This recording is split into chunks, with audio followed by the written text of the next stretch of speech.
नमस्कार, आप सभी का स्वागत है यूथ अध्ययन के चैनल पे।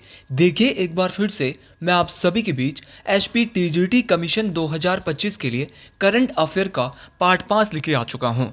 पार्ट 5 का जो पहला क्वेश्चन है कि खेलो इंडिया पैरा गेम्स में शीर्ष स्थान किसने हासिल किया। तो अभी खेलो इंडिया पैरा गेम्स जो 2025 हुए थे उसमें जो टॉप पे जो टीम रही थी वो रही थी आपकी हरियाणा टीम। तो हरियाणा के द्वारा खेलो इंडिया पैरा गेम्स में शीर्ष स्थान हासिल किया जाता है, टॉप रैंक हासिल की जाती है। अच्छा, क्वेश्चन पूछा जाता है कि हरियाणा ने यहाँ पे कुल कितने मेडल जीते। तो हरियाणा के द्वारा कुल 34 स्वर्ण जीते। तो ये सीधा क्वेश्चन आपसे पूछा जाएगा कि खेलो इंडिया पैरा गेम्स में सबसे ज़्यादा गोल्ड पदक, जो गोल्ड मेडल है वो स्वर्ण पदक जो है वो किसके द्वारा जीते गए। तो हरियाणा के द्वारा 34 गोल्ड मेडल जीते गए। इनके द्वारा 39 सिल्वर, जिसको आप रजत पदक कहते हैं, और 26 क्या है, 26 कांस्य पदक जीते गए थे। इसी के साथ हरियाणा ने क्या है, टॉप रैंक यहाँ पे इसमें हासिल की थी आपके खेलो इंडिया पैरा गेम्स 2025 में। अगर बात करें खेलो इंडिया पैरा गेम्स 2025 की, तो ये दूसरा संस्करण था। इस बात को आपने डिटेल से याद रखना है। यहाँ पे जो शुभंकर था वो उज्ज्वला था, उज्ज्वला या इसको गौरैया भी कहा था।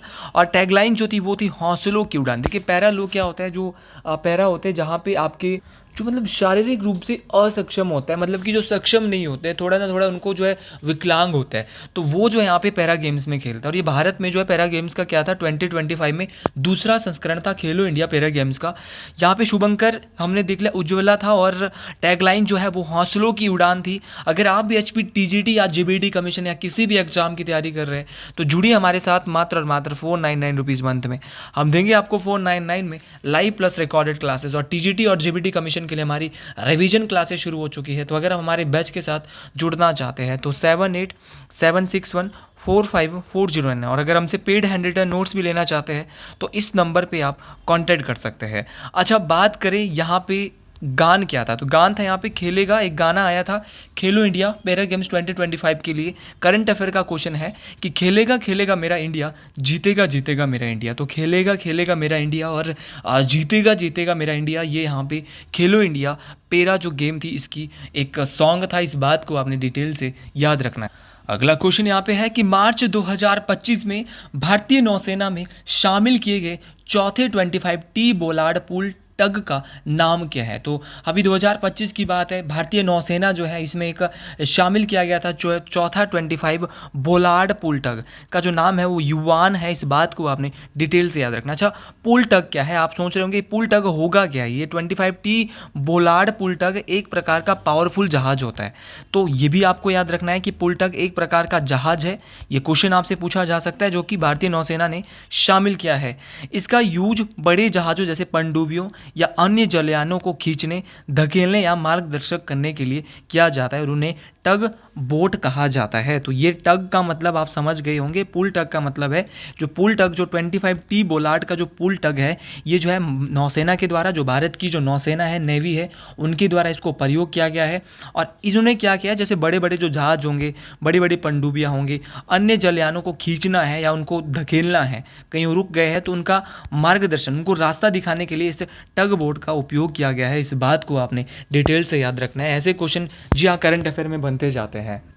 अगला क्वेश्चन है कि किस राज्य में अदरक की नई जंगली प्रजाति जिंजीवर, जगन्नाथी साहू और प्रियदर्शनी की खोज हुई है। देखिए जो जिंजीवर है, जिंगीवर, जगन्नाथी साहू और प्रियदर्शनी की खोज हुई है, ये कहाँ पे हुई है। ये एक अदरक की जंगली प्रजाति है, नाम है जिंगीवर, जगन्नाथी साहू और प्रियदर्शनी।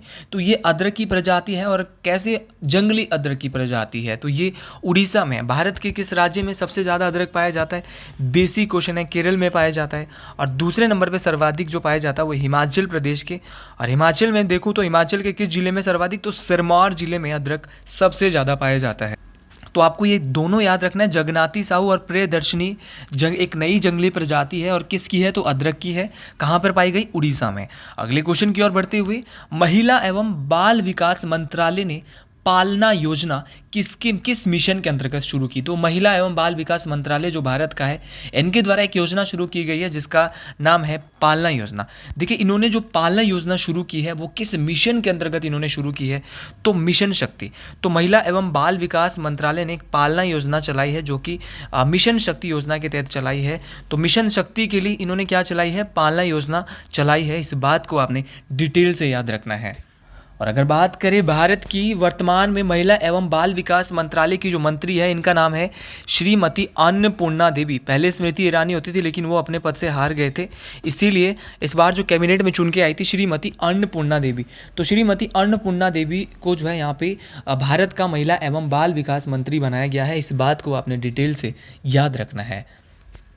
अगला क्वेश्चन यहाँ पे बोल रहा है कि भारत ने 2025 के लिए, अब भारत ने क्या किया है जी, वो जो आपका 2025 है, 2025 के लिए संयुक्त राष्ट्र बजट में कितने मिलियन डॉलर का योगदान दिया है? ये क्वेश्चन कहीं ना कहीं किसी ना किसी परीक्षाओं में जरूर पूछा जाएगा। तो 2025 में जो यूएनओ का जो बजट तैयार होना है, जिसको महासभा तैयार करेगी, इसमें भारत देश ने भी योगदान दिया है। तो भारत के द्वारा 37.64 मिलियन डॉलर का योगदान यहाँ पे किया गया है। तो संयुक्त राष्ट्र बजट में भारत देश ने कितना किया है? तो याद रखना 37.64 मिलियन डॉलर।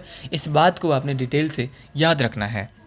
अगले क्वेश्चन की बात करते हैं कि महिला जननांग विकृति के लिए शून्य सहनशीलता का अंतर्राष्ट्रीय दिवस 2025 कब मनाया गया? तो महिला जननांग विकृति के लिए जो शून्य सहनशीलता का जो अंतर्राष्ट्रीय दिवस मनाया गया है वो 6 फरवरी को मनाया गया था। इस बात को आपने डिटेल से याद रखना है। तो महिला जननांग जो विकृति है, इसके लिए जो है वो शून्य सहनशीलता का जो अंतर्राष्ट्रीय दिवस इस बार मनाया है वो इस साल ही 6 फरवरी को मनाया गया था। और इसकी जो थीम थी वो थी गति बढ़ाए, स्टेप अप द पेस। तो याद रखना, ये स्टेप अप द पेस इसकी थीम थी आपके महिला जननांग विकृति दिवस की। कभी कभार ऐसे ही रैंडम क्वेश्चन जिनका पता भी नहीं होता सीधे सीधे परीक्षाओं में पूछ लिए जाते हैं। अगला क्वेश्चन बेसिक है लेकिन अच्छा क्वेश्चन, अच्छा इसीलिए है क्योंकि ये क्वेश्चन परीक्षाओं में बार बार पूछा जाएगा। क्वेश्चन है कि अगस्त 2025 में भारतीय नौसेना के 47वें उप प्रमुख VCNS जिसको आप कहते हैं के रूप में किसे नियुक्त किया गया है? तो भारत की जो नौसेना है उसके अगस्त 2025 में 47वें नंबर के उप प्रमुख बने हैं। मोस्ट इंपॉर्टेंट क्वेश्चन बनता है ये। तो वो बने हैं वाइस एडमिरल संजय वात्सायन।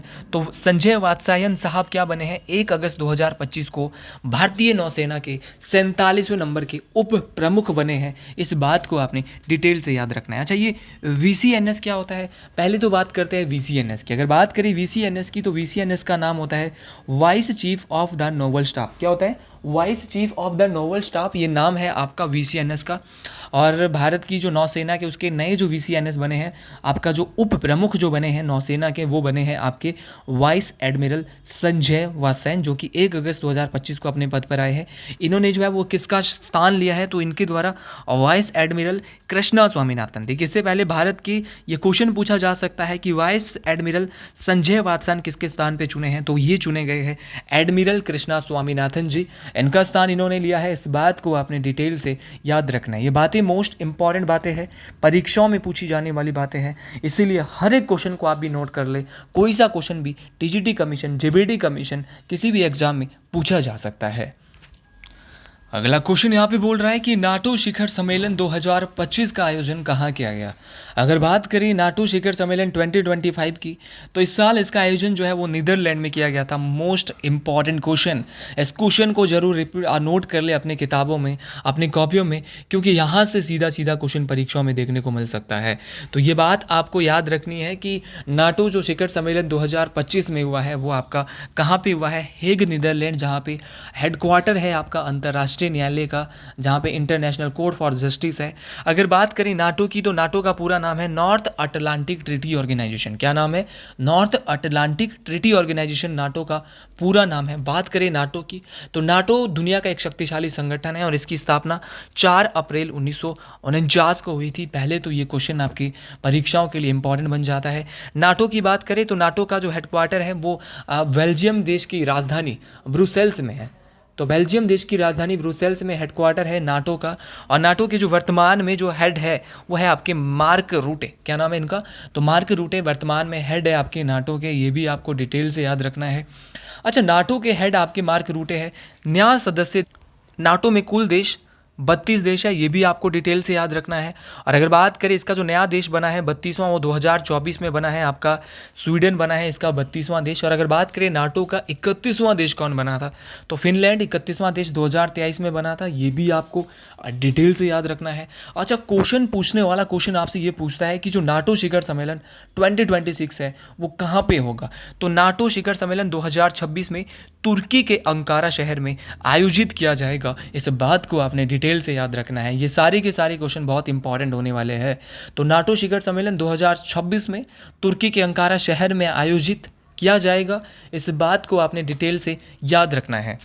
जी, अगले क्वेश्चन की ओर हम बढ़ते हुए जाते हैं कि शंघाई सहयोग संगठन, जिसको कहा जाता है एससीओ, इसका जो 25वां राष्ट्रीय अध्यक्ष शिखर सम्मेलन है वो 2025 में कहाँ होगा। तो जो शंघाई सहयोग संगठन है, इसका जो 25वां जो राष्ट्रीय अध्यक्ष शिखर सम्मेलन है वो आपका तियानजिन चीन में हुआ है। तो तियानजिन चीन में इस बार आपका शंघाई सहयोग संगठन का आपका जो क्या हुआ है 25वां शिखर सम्मेलन हुआ है।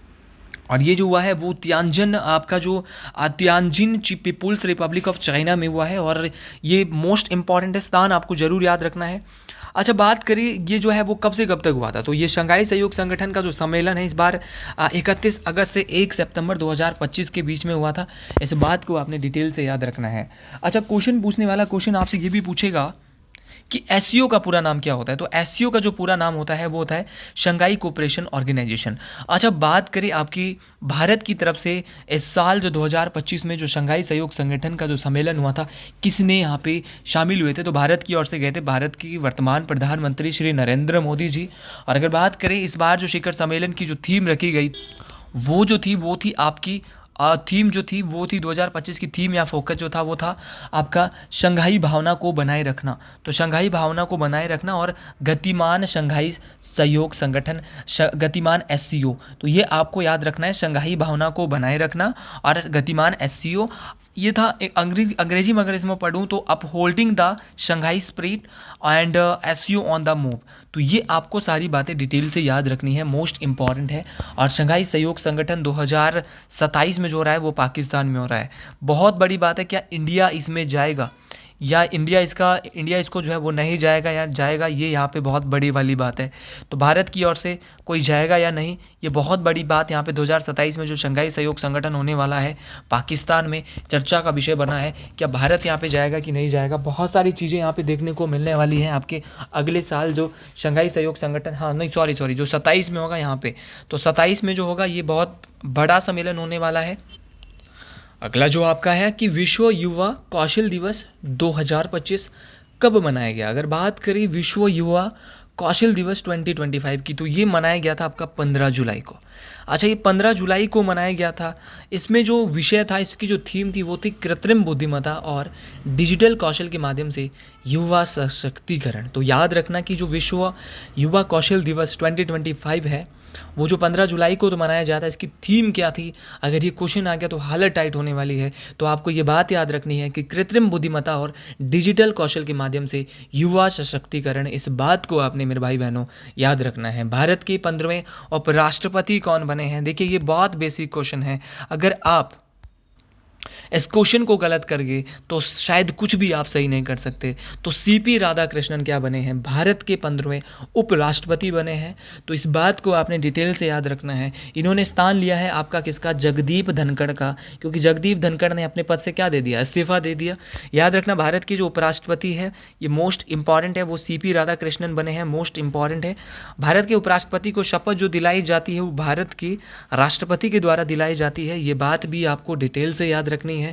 अच्छा, अगला क्वेश्चन है कि अंतर्राष्ट्रीय साक्षरता दिवस 2025 कब मनाया गया था। देखिए अगर बात करें अंतर्राष्ट्रीय साक्षरता दिवस की, वर्ल्ड लिटरेसी डे की, तो ये 8 सितंबर को मनाया गया और इसकी जो थीम थी वो थी डिजिटल युग में साक्षरता को बढ़ावा देना।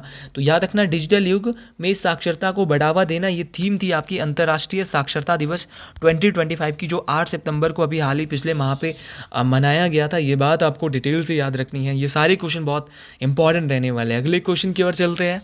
बहुत इंपॉर्टेंट क्वेश्चन। देखिए ऐसे क्वेश्चन ही आपके परीक्षाओं में पूछे जाते हैं कि हरेला पर्व किस राज्य में मनाया जाएगा। तो हरेला पर्व जो है वो उत्तराखंड में 16 जुलाई 2025 को मनाया गया। ये बात आपको डिटेल से याद रखनी, जहाँ पे एक थीम दी गई। तो हरेला पर्व किस राज्य की सरकार ने, तो पुष्कर सिंह धामी यहाँ के मुख्यमंत्री है, इन्होंने 16 जुलाई 2025 को उत्तराखंड में हरेला पर्व मनाया और इन्होंने एक थीम दी थी और उस थीम का नाम था एक पेड़ माँ के नाम और हरेला त्यौहार मनाओ और धरती माँ का ऋण चुकाओ। तो याद रखना, एक पेड़ माँ के नाम और हरेला त्यौहार मनाओ और धरती का ऋण चुकाओ। तो ये जो है वो एनवायरमेंटल था, ये हरेला पर्व, जो कि यहाँ पे पृथ्वी को बचाने के लिए, पेड़ लगाने के लिए यहाँ पे बात की गई थी। उत्तराखंड की धामी सरकार ने इसके द्वारा मनाया गया। जब भी मैं उत्तराखंड की बात करता हूँ तो मेरे को चिपको आंदोलन हमेशा याद आता है। देखिए चिपको आंदोलन मोस्ट इंपॉर्टेंट है। चिपको आंदोलन परीक्षाओं में बार बार पूछा जाता है, इसीलिए आप इसको भी ज़रूर याद रखें। यहाँ से भी बहुत सारे क्वेश्चन परीक्षाओं के लिए बनते हैं। अगला क्वेश्चन की ओर बढ़ते हैं।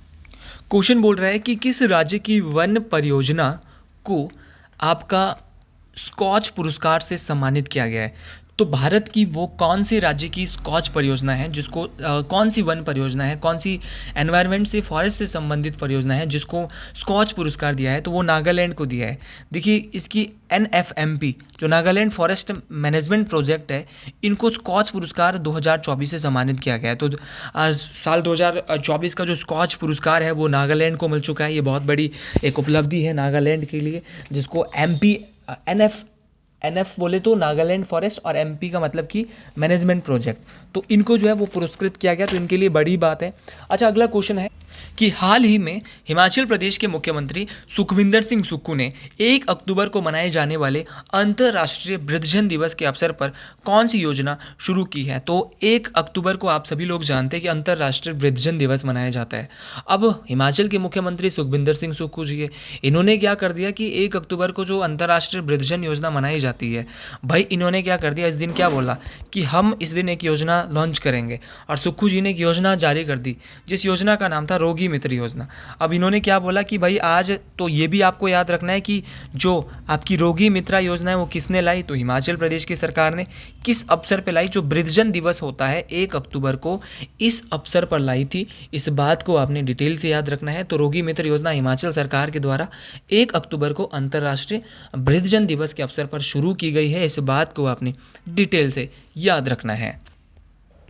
अगला क्वेश्चन उसी प्रकार का इंटरेस्टेड क्वेश्चन हिमाचल से ही आ रहा है कि हाल ही में सेवानिवृत्ति के बाद, सेवानिवृत्ति बोले रिटायरमेंट लेने के बाद किसे 3 वर्ष के कार्यकाल के लिए हिमाचल प्रदेश राज्य विद्युत बोर्ड, जिसको HPESBL, तो याद रखना Himachal Pradesh electricity board limited का क्या बनाया गया है, अध्यक्ष नियुक्त किया गया है। तो हिमाचल प्रदेश इलेक्ट्रिसिटी बोर्ड का जो अध्यक्ष नियुक्त किया गया है वो आपके प्रबोध सक्सेना का नाम आपको याद रखना है। तो इन्होंने रिटायरमेंट ली। रिटायरमेंट के 3 वर्ष के बाद इनको क्या है, हिमाचल प्रदेश राज्य जो इलेक्ट्रिसिटी बोर्ड है उसका क्या बनाया गया है, इनको जो है यहाँ पे प्रबोध सक्सेना को उसका अब अध्यक्ष बनाया गया है। तो ये पहले क्या थे, हिमाचल प्रदेश के जो है वो मुख्य सचिव थे। अब इनको क्या बना दिया, अब इनको जैसे इनको वहाँ से रिटायरमेंट मिलती है फिर इनको एक कार्यकाल और दिया जाता है कि लो भाई आप 3 साल के लिए और राज्य विद्युत बोर्ड जो हिमाचल प्रदेश का है उसके हेड बन जाओ। अगला क्वेश्चन और आज का ये आखिरी क्वेश्चन कि हिमाचल प्रदेश के शीत मरुस्थल में किस घाटी का हाल ही में यूनेस्को विश्व नेटवर्क ऑफ बायोस्फीयर रिजर्व का हिस्सा होने से संबंध में समाचार रिपोर्टों में उल्लेख किया गया है। तो हिमाचल प्रदेश का जो शीत मरुस्थल है जहाँ पे बल सूखा ही रहता है, ऐसा डेजर्ट जो बहुत सूखा ही रहता है, और ऐसी कौन सी घाटी, कौन सी वैली हिमाचल की है जो यूनेस्को विश्व नेटवर्क में जिसकी अभी चर्चा हुई है उसमें बायोस्फीयर रिजर्व का वो हिस्सा होना है और जिसके कारण वो समाचार में रिपोर्टों में उसका उल्लेख हुआ है। तो ये क्वेश्चन परीक्षा में देखने को मिल सकता है। तो स्पीति वैली, जो स्पीति घाटी है, इसकी अभी हाल ही में चर्चा की गई है यूनेस्को विश्व नेटवर्क ऑफ बायोस्फीयर रिजर्व में, उसका हिस्सा है, इसलिए उसकी चर्चा की गई है समाचारों में। तो यहाँ से क्वेश्चन पूछा जा सकता है। तो आज के लिए करंट अफेयर से इतना ही। मिलते हैं एक नई वीडियो के साथ करंट अफेयर में। वीडियो अच्छी लगी हो तो कमेंट बॉक्स में जरूर लिखें। हर हर महादेव, जय श्री गुरु महाराज, हर हर महादेव।